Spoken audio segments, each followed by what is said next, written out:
waata markaynu eegno xaaladaha COVID-19 gaar ahaan cisbitaal Martini bilowgii sheekadiisa waxay tahay meel ku adag in qof dumar ay ka shaqeyso ama ay u suura gashay in waqtigeeda inta ugu badan ay ku lumiso ka shaqeynta hawshan adiga Samiir ahaan sidee arintani kuugu suura gashay waalidkaagu sidee kaaga aqbaleen arintan markii ugu horeysay oo tababarkan la siinayay iska dhaaf in laga shaqeeyo marka aan ku yiri tababar COVID ama coronavirus ku saabsan qaadanaya COVID-19 baranaya si loo la tacaalo dadkan la tacaalaya biri adoo la xanuunka dadka imaadaan ka difaacaya ama waan daaweynaya qofka yeelaya male asxaab leh walaal leh waalid hooy ab kuma jiraan macna bal hadana waalidiintii markii ay u sheegtay tiraad aniga waxaan u bartay dalka u shaqeeyo waxaan u bartay dadka u shaqeeyo adinka naftiina aniga naftayda maadaama intaas oo dhan mas'uuliyad ay iga saaran tahay wadanka qolobo dhinac bay mas'uuliyad ka saaran tahay adinka saxaafada marka tii mas'uuliyad saaran waxay tahay in bulshada aad u gudbisaan waxa jira annagana mas'uuliyadna saaran waxay tahay haddii cudur imaado dadka inaan ka daaweyn ciidanka aday mas'uuliyadda waxay tahay haddii cadow soo wareegin difaacan qof walba marka annaga cadowga caafimaadkan leenahay sidaas darteed haddii xanuun wadanka ka dilaaco waa waajib saaran waalidiinta soo kale aan u sheegay muhiimna inay tahay xanuunkaana oo soo dhaafaynin haddii aan ka leexday haddii kalaba hooy way ila joogtay xilligaas aaday marka hore dhan u diidanayd markii dambe tana wax waaye way ogolaatay hooy aab labadaba marka waalidiintu waa sax way baqayaan way ubadkoodii oo halis galay laakiin askariga xabada wata hooy aab dhalay waata markaynu eegno halisii khataraha ka jiray isbitaal Martini imisa ay ku qaadatay inaad banaanka uga soo baxdo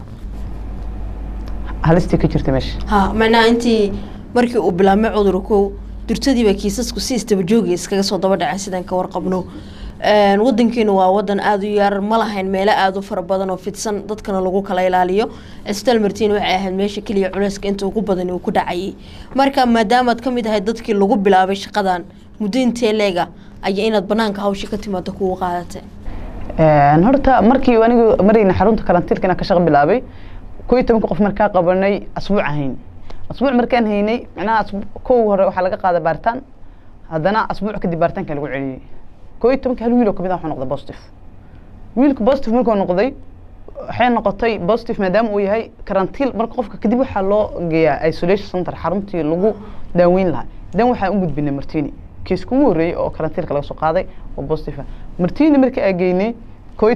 toban kala soo hartayna asbuuc al sii hay'adan wala bar negative noqdeen wala fasaxay bal intaaba asbuuci kale lagu jiray magaalada xanuunkii wuxuu u maray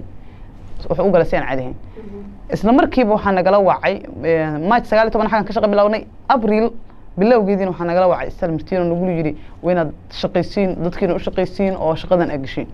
adinka cilmigii bartay ilaa wayna dadka u shaqaysiin sidii ayaan ugu biirnay Martini shaqadan xaggasan ka bilawnay xanuunkii markii kadib wuxuu noqday siis daba jooga qalabkii inuu yaraado oxygenka inuu yar yahay dadka inay badan yihiin capacity-ga muqdisho kaliya 3 milyan ka badan ku nool 3 milyan oo muqdisho ku nool xanuunkooda Martini ma qaban karin macna ma ku fargarin karin kumana ay saakayna gobolada xataa wala keenay dadka marka qalab waxa dadkaas oo dhan ku fargareeya ma oolin wadanka xaaladaas xaalad aad u xanuun badan ahayd waxaan xasuustaa Ramadaankii inuu bishii soon ay ahayd macna xilligii uu bilowgiis aad u adkaa xanuunka marka adigoo sooman bac ku xiran maas wata BB xiran adiga dhan wada qanfulan oo sooman bacdu waa kuleyl shaqaduna waa over waa macna zaid marka waxa laga yaabaa inaan 8 saacadood marka toos shaqaas ugu jirto in adoo istaag ka dhacay inaan ka dhacay laakiin waxa alamaadiis ahayd ma jirin de sababtoo adaa banaan ku soo baxan xanuunka lafta kana faafilahayn waxaan lahayn isla istaag ka dhexdiisa hooy oo anaga aan deganahay oo aan dadka ugu shaqeynaa marka 8 saac qof ku shaqeynaya kadib waa la bedelayaa 8 saac kale qof kala galaya 8 saac kale qof kala galaya sidaas ku shaqeyn jirnay 3 shifti marka waxay nagu qaadatay ilaa iyo 4 bilood inaan sidii ku jirno waxa xanuunkii totally li kara waa weynaa ama yaraaday bishii 7 dabayaqadeedii bishii 8aadna waa istaalkii oo dhan waa laga nadiifiyay karoonihii